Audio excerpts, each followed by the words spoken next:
안녕하세요. 임추환입니다. 제가 소개할 책은 젊은 베르트의 슬픔이란 책인데요. 이 책을 읽게 된 계기는, 이 책을 읽고 많은 유럽 사람들이 자살을 했다고 해가지고, 무슨 내용이 있길래 사람들이 자살을 했나? 궁금해가지고 읽게 됐습니다. 이 책을 쓴 사람은 요한 볼프강 폰 괴테라는 사람인데요.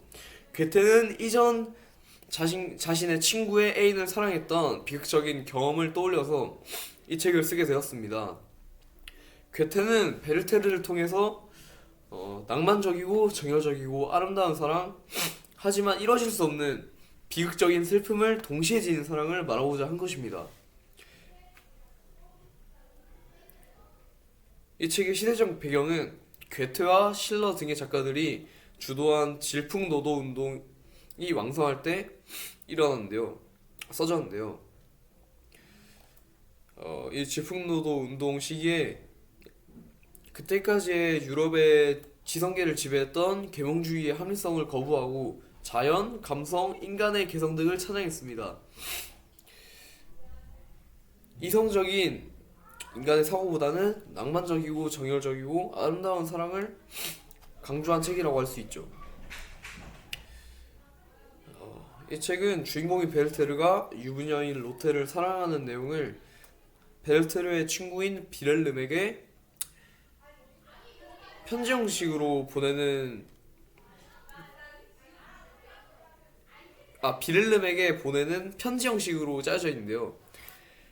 내용이 전체적으로 그냥 많이 답답합니다.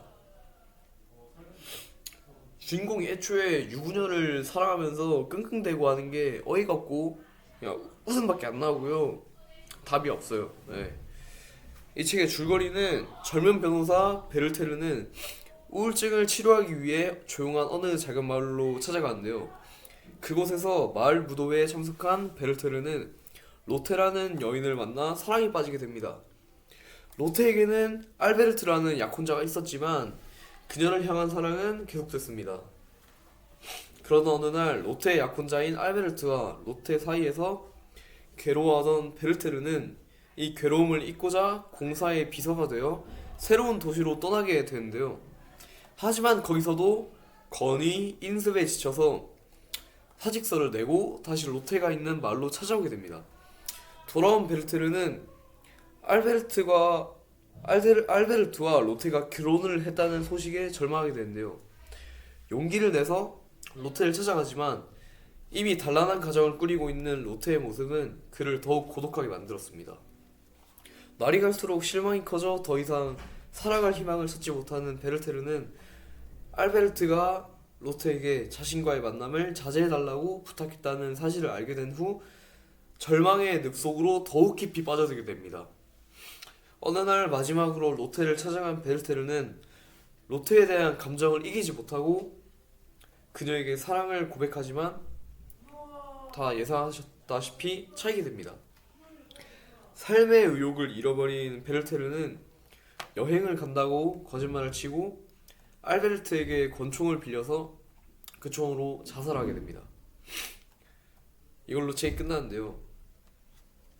이 책을 읽으면서 감명 깊었던 부분은 마지막에 베르테르가 자신의 이 열정적인 사랑이 실현될 수 없다는 것을 깨닫고 자살하는 부분이 그나마 인상 깊었는데요. 어느 한 사람을 그 정도로 사랑할 수 있다는 게 저로서는 신기했지만 또 한편으로는 그 사랑 하나로 자살을 하게 되는 게 이해가 되지 않았습니다.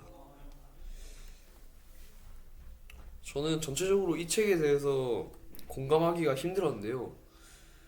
그냥 주인공이 정신병자가 아닌가 의심될 정도로 책을 읽으면서 화도 많이 나고 답답했는데 약혼자가 있는데도 계속 꾸역꾸역 만남을 가지면서 계속 어떻게 해보려고 기회를 노리는 게 저는 좀 어이가 없고 좀 역겨웠고요. 아니 사실 롯데도 문제가 있고 롯데 약혼자도 문제가 있는 게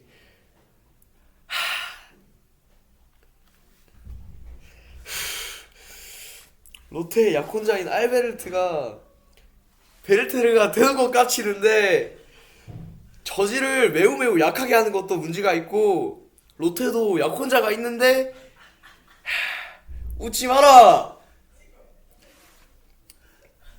롯데도 자기 약혼자가 있는데 계속 베르테르한테 여지가 주는 것도 어이가 없고요. 밖에서 저렇게 웃고 있는 박수현 또 어이가 없고요. 네, 여기까지 하고, 사실 베르테르가 없었다면 롯데와 알베르트는 아주 행복하게 살았을 텐데, 베르테르의 잘못된 사랑으로 이 세 명의 인생이 파탄난 겁니다. 파탄났어요. 이 책은 사실 아무한테도 추천해주고 싶지 않고요. 제 머리가 멍청해서 이 책을 잘못 이해한 걸 수도 있어요. 이 책은 엔간하면 읽지 않는 게 좋을 것 같습니다. 네, 이상입니다.